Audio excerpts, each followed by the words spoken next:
Hello everyone, welcome to chemistry academy. बारिश का मौसम चारों तरफ आ चुका है। मेरे ख्याल से पूरे भारत में ही रुक रुक कर बारिश चल रही है। कई जगह तो बारिश इतनी ज़्यादा हो रही है कि लोग परेशान हैं। कई जगह इट इज़ वेरी एन्जॉयबल और कुछ लोग शायद अभी भी इंतज़ार कर रहे हैं बारिश का। खैर, हम उस जगह पर हैं जहाँ हम बारिश को एन्जॉय कर रहे हैं। और जब बारिश होती है, जब बारिश की शुरुआत होती है गर्मी के बाद, तो जैसे ही धरती पर, सूखी धरती पर, ड्राई अर्थ पर पानी की बूंदें पड़ती हैं, एक बहुत ही आई वुड से बहुत ही स्वीट स्मेल, सौंधी सौंधी खुशबू जिसे हम कहते हैं, चारों ओर आ जाती है।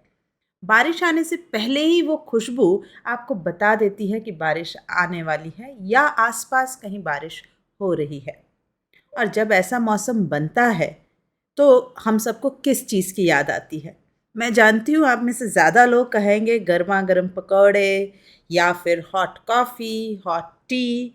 खैर, मुझे इन सब के साथ बीइंग अ केमिस्ट्री टीचर एक और चीज़ की याद आती है, और वो कि ये खुशबू कौन से केमिकल कंपाउंड के कारण बन रही है, या क्या इसके पीछे भी कहीं कोई केमिस्ट्री इन्वॉल्व है। और इसी को ढूंढते ढूंढते I landed up on INCHO 2018 question, which is so very relevant कि बारिश की वो सौंधी सौंधी खुशबू किन कंपाउंड्स की वजह से बनती है और उसके पीछे क्या केमिस्ट्री इन्वॉल्व है। तो आई थॉट कि let me share this particular information with you all also, because उसकी केमिस्ट्री, हाँ ठीक है, उन नाम वगैरह की हमें ज़रूरत नहीं है, लेकिन जो केमिस्ट्री उसमें इन्वॉल्व है वो आपकी 12th NCERT केमिस्ट्री से लेकर आपको JEE एडवांस्ड या नीट, हर एग्ज़ाम के लिए ये सारी रिएक्शंस बहुत ही रेलिवेंट हैं। So I'm going to share that particular question and its discussion with you all. चलो, क्वेश्चन शुरू करने से पहले let me remind you all that अगर आपने अभी तक हमारा चैनल सब्सक्राइब नहीं किया है तो अभी के अभी इसे सब्सक्राइब करें, और हमारे इस वीडियो को अपने दोस्तों, फैमिली, फ्रेंड्स में शेयर करना ना भूलें। And before you leave the channel, definitely hit the like button. आइए हम क्वेश्चन शुरू करते हैं। देखिए, ये 2018 में 25 मार्क्स का क्वेश्चन आया है। क्वेश्चन का नाम ही था when rain meets the soil. इसके दो पार्ट्स हैं, हम दोनों पार्ट्स करेंगे। The fragrance of soil when rain falls on soil after a dry period, a sweet earthy smell is produced known as the fragrance of first rain, which can be detected by camels even at a distance of 50 kilometers. This scent has been captured in an increasingly famous scent called Mitti Ka Itra, produced in Kannauj, India. This smell is due to the compound geosmin, जिसको इन्होंने नाम दिया है A, and methyl आइसोबोर्नियोल, जिसका नाम है B। देखो, यहाँ पर इनिशियल इंट्रोडक्शन में दो कंपाउंड मेंशन कर दिए हैं, एक है जियोस्मिन और एक है methyl isoborneol, produced by the actinobacteria present in the soil. ये देखिए, बैक्टीरियाज इसको प्रोड्यूस कर रहे हैं इन कंपाउंड्स को, और इसकी वजह से वो स्मेल आती है जो हम सूंघते हैं, जिसकी वजह से हमें एहसास होता है कि रेन आने वाली है। अब इस कंपाउंड का हमसे एनालिसिस करवाया जा रहा है, तो शुरुआती क्वेश्चंस तो सिंपल ही हैं। आइए इन्हें करते हुए आगे बढ़े। On combustion, 0.455 gram of A yields 1.318 grams of CO2. Okay, so 1.318 gram of CO2 में कितनी होगी carbon? What is the amount of carbon, उस पर आते हैं हम। तो 12/44 is in the 1 mole of CO2 multiplied by 1.318. So many grams of carbon यहाँ प्रेजेंट है, और ये टोटल किस में प्रेजेंट है? 0.455 grams of A. So percentage of carbon हम यहाँ कैलकुलेट करें तो हम कहेंगे this 12/44 into 1.318 is the amount of carbon present in 0.455 multiplied by 100 is the percentage of carbon. आप जब इसे सॉल्व करेंगे तो ये 79% आ रहा है, और ये जो अमाउंट ऑफ कार्बन यहाँ आ रहा है, ये आ रहा है 0.359 grams. You can solve it and get the value कि ये अराउंड 79% की वैल्यू है। हाँ, INCHO में ये बात बहुत इंपॉर्टेंट होती है that you have to present your solution within the box जो ये बना कर देते हैं, इसमें आपको अपना सोल्यूशन प्रेजेंट करना है। आइए आगे बढ़ते हैं। ए अंडरगोज डिहाइड्रेशन। कौन है ए जिसका हमने परसेंटेज कार्बन निकाला है? ये ए है और ये डिहाइड्रेशन कर रहा है ना, under acidic condition to form an odourless hydrocarbon. अब आया ऑर्डरलेस हाइड्रोकार्बन अर्गोसमिन, जिसको सी कह रहा है। अब देखिए, अगर कोई ए नामक कंपाउंड है which is undergoing dehydration under acidic conditions, it clearly indicates that this A has to have OH group, alcoholic group in it, कि ये ए जो है वो अल्कोहल है। A has to be an alcohol जो dehydrate करके C बना रहा है। उस ए के 0.455 grams of A reacts with sodium to liberate hydrogen gas which occupies 28.01 centimeter cube at STP. So A is an alcohol. Alcohol जो है आपके पास वो सोडियम से रिएक्ट करके 28.01 centimetre cube of hydrogen gas release कर रही है। तो रिएक्शन क्या होगी? ROH plus sodium will form RONA plus half hydrogen. ये रिएक्शन हो रही है ना, हाफ मोल ऑफ हाइड्रोजन बन रहा है। अभी यहाँ हाइड्रोजन कितनी रिलीज हो रही है? तो 28.01 सेंटीमीटर क्यूब, तो I have to make it 22,400 है ना। So many moles of hydrogen release हो रही। यहाँ से नज़र आ रहा है कि हाफ मोल ऑफ हाइड्रोजन अगर रिलीज होती है तो 1 मोल ऑफ अल्कोहल आपको यूज हो रहा है।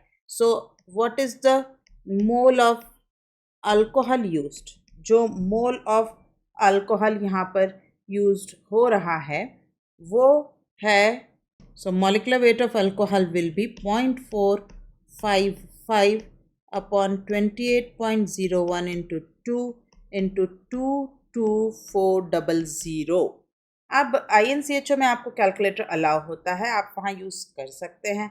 सो let us use it and calculate कि क्या वैल्यू आ रही है। So this is coming to be 182 grams. आप जब इसे सॉल्व करेंगे तो ए जो अननोन आपका कंपाउंड है उसका आपको मॉलिक्यूलर वेट आ रहा है 182 ग्राम्स। हमने क्या क्या यहाँ तक समझ लिया है कि ये जो ए है इसमें एक अल्कोहल ग्रुप होना है, इसका मॉलिक्यूलर वेट जो है वो 182 है, ठीक, और ये डिहाइड्रेट होने पर एक सी नामक हाइड्रोकार्बन बनाएगा। Calculate the empirical formula of A. अब मुझे empirical formula of A calculate करना है तो कार्बन, हाइड्रोजन और ऑक्सीजन, इनके परसेंटेज मुझे पता होना चाहिए, है ना। 182 ग्राम्स में 16, क्योंकि एक OH की हम कंसिडरेशन ले रहे हैं तो 16 ग्राम ऑक्सीजन होगी। So 16 by 182 into 100 is the percentage of oxygen. Carbon का परसेंटेज हम पहले ही निकाल चुके हैं, इट इज़ 79%, ऑलरेडी हमें पता ही है। ये वैल्यू भी हम पता कर लेते हैं और बची हुई वैल्यू हमारे लिए हो जाएगी for hydrogen. So what is this value? 16 upon 182 into 100. So this is 8.79. So I am writing 8.8%. Okay. So hydrogen is I think 12.2% हो गया। अब मुझे जो एम्पिरिकल फॉर्मूला निकालना है, आई थिंक आप सभी को आता होगा, 79 अपॉन 12, 12.2 अपॉन 1 है ना, not 2, and 8.8 upon 16 atomic weight से हमें डिवाइड करते हुए चलना है। सो वैल्यूज क्या आ रही हैं? This is coming 6.58, this will be of course 12.2 only, and 8.8 upon 16 is 0.55। Integral values लाने के लिए I will divide it all by 1, तो बाय 0.55, तो ये इससे डिवाइड कर रही हूँ मैं। 6.58 अपॉन 0.55, दिस इज कमिंग 12, 11.96 है, so it is coming 12, and 12.2 जो है इसको हम डिवाइड कर रहे हैं 0.55 से, तो it is coming 22, and oxygen is 1।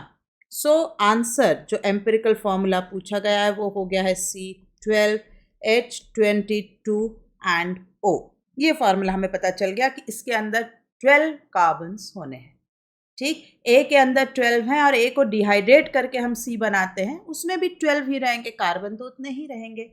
अब कहा है कि C undergoes ozonolysis giving a single compound D. Ozonolysis के बाद सिंगल कंपाउंड बन रहा है, जब भी ऐसी लैंग्वेज है it means it has to be cyclic और सिमेट्रिकल। दो ही चीज़ हो सकती है, या तो ये साइक्लिक है या ये सिमेट्रिकल है, तभी सिंगल कंपाउंड बन रहा है, which is further converted to E as follows. ठीक, अब हम आगे बढ़ें। अभी इससे आगे यहाँ हमसे पूछा नहीं गया, so we have to move. E can be synthesised by another route, एक और रास्ते से आप ई को बना सकते हैं। ई क्या है? ये जो हमने NaOH के बाद यहाँ ई देखा जो सी से बना है ना, तो ई को दूसरा रास्ता ये बनने का क्या बता रहे हैं आप, एक इक्विवेलेंट ग्रिग्नार्ड का अटैक ले लीजिए, ठीक है, और हाइड्रोलिसिस कर दीजिए, तो ये बन जाएगा OH CH3 and this will continue to be O। PCl5 से this will become Cl, first जो होगा वो Cl बनेगा यहाँ, और उसके बाद मैग्नीशियम एंड I2 ट्रेस, तो अल्टीमेटली यहाँ बनने वाला है ग्रिग्नार्ड, ये CH3 MgCl double bond O, MgCl double bond O, ये चीज़ यहाँ बनेगी इस बॉक्स में। Now this is attacking over here, ये क्या है? ये अल्डिहाइड है, तो Grignard will attack on aldehyde, और अल्डिहाइड पर जब ये इस तरह से अटैक करेगी तो CH3 CHOH CH2 CH2 Cl, और ये डबल बॉन्ड ऐसे ही रहा। लेकिन इसको फिर से क्योंकि H+ तो अवेलेबल है ही और साथ में दिया गया हीट रिफ्लक्स, तो डेफिनेटली अनसैचुरेशन यहाँ डेवलप होगा, ये डबल बॉन्ड, ठीक, एंड हियर CH2Cl ऐसे ही रहा, ये डबल बॉन्ड O बन गया। तो ये कंपाउंड आपका आफ्टर दिस एंटायर रिएक्शन यहाँ तैयार हुआ। इसको कह रहा है हाइड्रोजन पैलेडियम से रिडक्शन कर रहे हैं और फिर KCN वगैरह आगे डाल रहे हैं, राइट। अब इसका जब हाइड्रोजन पैलेडियम से ये रिडक्शन किया जा रहा है, तो क्योंकि इसने लिखा है 1 इक्विवेलेंट, मतलब यहाँ आपको पता होना चाहिए कि प्रेफरेबल किसका रिडक्शन करेंगे। हम हाइड्रोजन पैलेडियम में कीटोन को भी रिड्यूस कर सकते हैं टू अल्कोहल, और इस डबल बॉन्ड को भी रिड्यूस कर सकते हैं टू अल्केन। मुझे अगर ये 1 इक्विवेलेंट नहीं लिखा होता तो मैं दोनों जगह रिड्यूस कर देती, बट इन्होंने 1 इक्विवेलेंट लिख दिया है, तो मेटल हाइड्रोजन के अंदर जो प्रेफरेबल रिडक्शन होता है या जो फास्ट रिड्यूस होता है वो कौन है? वो डबल बॉन्ड है। इसलिए I will reduce only this double bond and will leave this double bond O like this. हम डबल बॉन्ड O को छोड़ देंगे, आई बात समझ में? हम डबल बॉन्ड O को छोड़ देंगे और सिर्फ डबल बॉन्ड C को रिड्यूस करके E बना लाए। अब E जब हमारा बन गया तो हमें ये E की स्ट्रक्चर पता चल गई है ना। मैं वापस से पीछे आई हूँ क्वेश्चन में, मैं यहाँ पर वापस एंट्री करना चाह रही हूँ कि मुझे जो E का स्ट्रक्चर 2 कार्बन है ना, एक सेकेंड लेट अस चेक। ओ, हमने तो ये अभी रिडक्शन के बाद ही बनाया, अभी तो KCN और हाइड्रोलिसिस बच रहा है। सो अगर इस पर्टिकुलर कंपाउंड का पहले KCN, मतलब यहाँ क्या बन जाएगा? साइनो, और फिर हाइड्रोलिसिस भी कर दिया जाए, है ना, H3O प्लस भी मेंशन्ड है, सो ये CH2 और उसके बाद फिर एक COH and double bond O, ये चीज़ बनेगी। तो 1 2 3 CH2 के बाद COH, चलो 1 2 3 CH2 के बाद COH है और डबल बॉन्ड O है। ये आपका स्ट्रक्चर ऑफ E तैयार है। अब आगे बढ़ने से पहले मैं यहीं आपको पहले D की तरफ लेकर चलूँ। देखो, C से E में एक ओजोनलिसिस ही है जहाँ कार्बन की काउंट कम हो सकती थी, और ये NaOH-I2 है जहाँ एक कार्बन की काउंट कम होती है।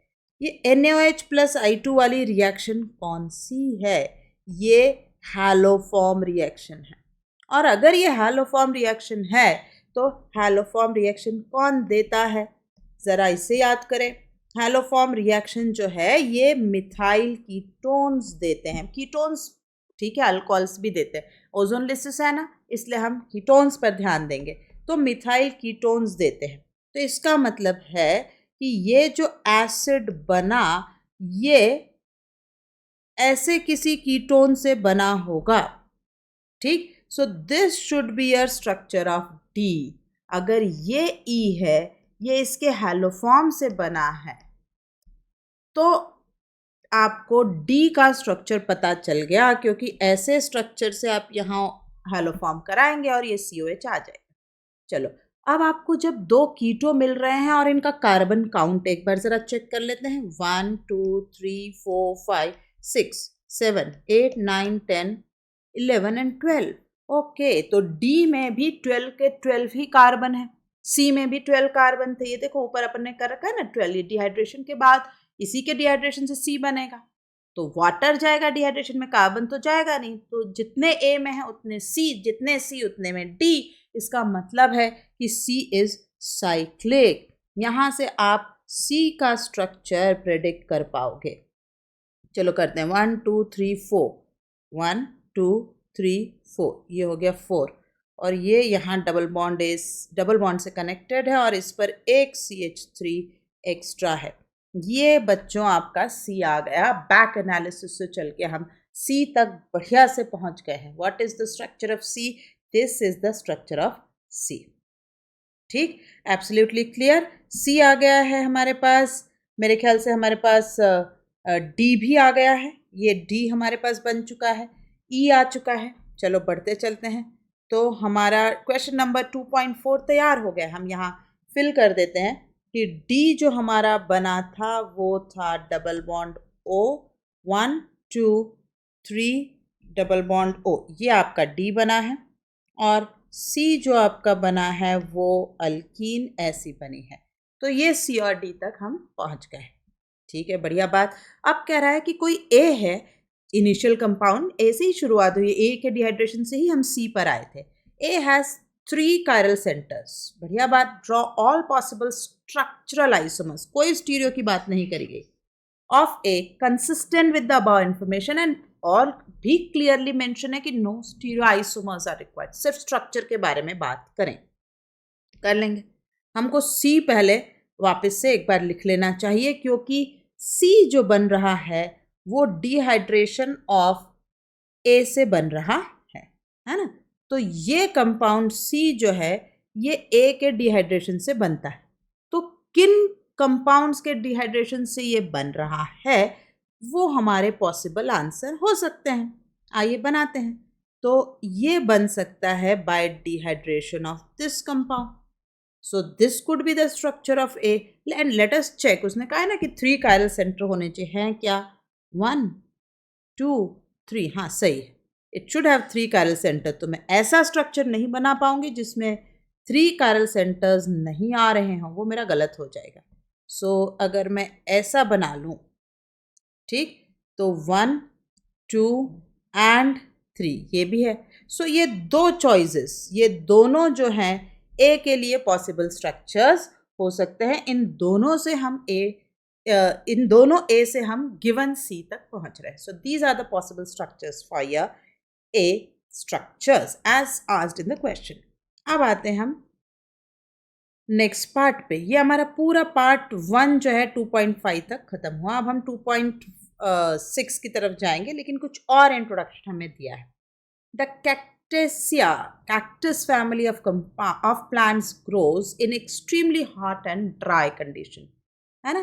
ये कैक्टस हम सभी जानते हैं, वो कांटेदार पौधे जो डेजर्ट्स में होते हैं उनके बारे में बोल रहा है। And contain a compound which is dehydrogeosmin. Geosmin was a compound जो फ्रेग्रेंस के लिए रिस्पॉन्सिबल था। 2 कंपाउंड थे, उसमें से एक है ना। अब उसका भी डिहाइड्रो, मतलब उसमें से भी इसने वाटर हटा देना है। देखो वर्ड देखो, डिहाइड्रोजियोस्मिन मतलब डिहाइड्रो ने वाटर हटाया गया, डिहाइड्रेशन किया गया है। Which has 10 times more order than geosmin. उसका 10 times ज़्यादा स्मेल है जियोस्मिन से। It is believed to play a significant role in pollination in these plants, है ना। That must have been कि ये कुछ अट्रैक्ट कर रहा होगा इंसेक्ट्स को या बटरफ्लाइज को, जिसकी वजह से वो इसके पास आते हैं और इसके पॉलन्स आसपास स्प्रेड करते हैं। F is converted to A। हमने A अभी बनाया था, ये कंपाउंड, ठीक। A मतलब उसमें वाटर है, तो F is converted to A by addition of 1 mole of hydrogen। 1 mole hydrogen डालने से ए में कन्वर्ट हो रहा है। This is an important point. We must rewrite the structure of A, क्योंकि ए के स्ट्रक्चर से हमें आइडिया लगेगा कि कहाँ हमारा पोजीशन रहा होगा। या तो ये हो सकता था हमारा ए, हमने दो स्ट्रक्चर्स दिए हैं ना ए के लिए, या ये हमारे ए स्ट्रक्चर्स हो सकते थे। ये जो है ये बन रहा है एफ से जब आप 1 मोल हाइड्रोजन डालें। लेकिन ये तो आगे चल के ये भी कह रहा है कि एफ अंडरगोज डिहाइड्रेशन। तो इसका क्या मतलब है? इसका मतलब है कि ये जो 1 मोल हाइड्रोजन है, ये इसमें OH ऑलरेडी था, ये OH को नहीं बना रहा है, ऑलरेडी यहाँ पर OH ग्रुप है, क्योंकि this F is also exhibiting dehydration. ये डिहाइड्रेशन भी बना रहा है। तो अगर ये डिहाइड्रेशन कर रहा है मतलब OH इसमें जिंदा है, तो फिर ये 1 मोल हाइड्रोजन कहाँ गया होगा? इसका मतलब है इसमें अल्कीन या डबल बॉन्ड है जिसको यहाँ रिड्यूस किया जा रहा है। ठीक, by addition of 1 mole of hydrogen. तो ozonolysis product of F further आपके अल्कीन या डबल बॉन्ड के बिलीफ को सपोर्ट मिल गया कि उसका ओजोनोलिसिस भी होता है। Gives a red precipitate with Fehling solution. ओहो, red precipitate with Fehling solution मतलब ये आपको कह रहा है कि भाई अल्डिहाइड बनाओ, है ना, ओजोनोलिसिस से अल्डिहाइड बनना चाहिए, but does not give yellow precipitate with NaOH haloform again. तो क्या मत बनाओ, डोंट हैव मिथाइल कीटोन्स। तो मिथाइल कीटोन लिंकेज नहीं आना चाहिए। तो एफ के अंदर जो डबल बॉन्ड की पोजीशन है वो किसी भी तरह से मिथाइल कीटोन जनरेट नहीं करना चाहिए। ठीक, और ये एफ के डिहाइड्रेशन के बाद ओजोनोलिसिस से ग्लाइऑक्सिल बन रहा है। तो आपको एक अप्रॉक्स आइडिया लगना शुरू होगा कि भाई एक डबल बॉन्ड जो यहाँ पहले से है और जो नया बन रहा है, it has to be in conjugation, वो कॉन्जुगेशन में होना चाहिए। ठीक, अब मैं अगर इन सभी इंफॉर्मेशन को एक साथ एसिमुलेट करूं तो मेरे पास जो possible positions of double bond आ सकती हैं, है ना, यहाँ पर इन बॉन्ड्स पे तो मैं ले ही नहीं सकती। ठीक, मेरे पास डबल बॉन्ड्स की जो अलग अलग पोजीशन, अल्टीमेटली मुझे कॉन्जुगेशन में भी जाना है, दैट इज़ ऑल्सो देयर, वो हमें डेफिनेटली मेंटेन करना ही है, राइट। तो अब मैं पोजीशन ऑफ डबल बॉन्ड कहाँ कहाँ ले सकती हूँ? यहाँ मैं डबल बॉन्ड ले ही नहीं सकती, ऑलरेडी दिस इज 4 बॉन्डेड। तो मेरे पास ये पोजीशन नहीं है, ये नहीं है, ये नहीं, ये नहीं है, ये नहीं है, ये नहीं है, ये नहीं है। These are not my available positions for double bond. Clear, यहाँ मैं डबल बॉन्ड नहीं ले सकती। So what are my other positions of double bond? I can have a double bond over here. ठीक, I can have a double bond over OH। मेरे पास एक और भी है, so I have to be open for my all possible cases कि अगर OH यहाँ है तो ये मुझे यहाँ बना देगा अल्कीन, या यहाँ भी बना सकता है अल्कीन, है ना। सो अगर ये यहाँ डबल बॉन्ड बनाएगा तो मैं ये भी एक सिस्टम बना सकती हूँ। ठीक, सो ये इस तरीके से डबल बॉन्ड बन सकता है। So this could be my answer with this structure. इससे मेरे को ये बन रहा है, इससे मैं कहीं पर भी बनाऊँ, इधर इधर डबल बॉन्ड जब इसके डिहाइड्रेशन से बनेगा तो मिथाइल कीटोन तो आएगा ही, और वो कह रहा है मिथाइल कीटोन मत बनाओ। सो मैं सोचती हूँ कि I should exclude this and I should continue with this possible structure. ये मुझे मिथाइल कीटोन से बचा कर निकाल रहा है ना। इसमें अलग अलग पॉसिबल, अब इसका अगर कोई डिहाइड्रेशन करे और इसमें ऐसा अल्कीन बनाए तो हमारी जो कंडीशन है कि ग्लाइऑक्सिल बन जाए वो बन रहा है। ठीक, ग्लाइऑक्सिल के बाद ये यहाँ CHO भी बन रहा है, ये कीटोन है जो मिथाइल कीटोन भी नहीं है। हर तरीके से ये सूटेबल हमें लग रहा है। सो अगर ये हमें सूटेबल लग रहा है सो हम डिसाइड करते हैं कि फिर हमारा A भी एक पर्टिकुलर स्ट्रक्चर हो गया है और F भी एक पर्टिकुलर स्ट्रक्चर पे हम अपने आप को लिमिट करते हैं, है ना। हम कह रहे हैं कि हमें F का जो डबल बॉन्ड अच्छा लगा वो कहाँ हमें सूटेबल लगा, तो हमने कहा हमें यहाँ लगा कि ये जगह होना चाहिए, और अगर ये मुझे F चाहिए तो मुझे ए की जो पॉसिबिलिटीज़ हैं उसमें अपने आप को इस पर लिमिट करना पड़ रहा है, तभी मैं ए से एक गिवन एफ के लिए जाऊंगी. सो दैट वाज अवर 2.6, है ना. Moving to 2.7, the compound B. अब ये बी कहाँ से आ गया भाई अचानक? ये अचानक नहीं आया, ये सिर्फ क्वेश्चन के इनिशियल में मेंशन था और अब इतनी देर बाद ये जिक्र कर रहे हैं. ये जियोस्मिन था ना ए, उसके बाद मिथाइल आइसोबोर्नियोल बी की बात की जा रही है. तो अब आते हैं ये बी के बारे में क्या कह रहा है. कहाँ गया भाई? ये रहा. तो बी ये कंपाउंड है, ये ग्रिग्नार्ड के साथ बनकर बना है. ये कह रहा है कि भाई बी को आप ऐसे भी बता सकते हैं, ऐसे भी बना सकते हैं, तो जी और एच बता दीजिए. लीजिए अभी बता देते हैं. तो सबसे पहले MEmGI. ठीक, तो ये तो ग्रिग्नार्ड की रिएक्शन है. ग्रिग्नार्ड की रिएक्शन कीटोन्स पे हुई होगी. देखिए ये अगर H है तो हम सही हैं कि ये चीज़ बन रही होगी.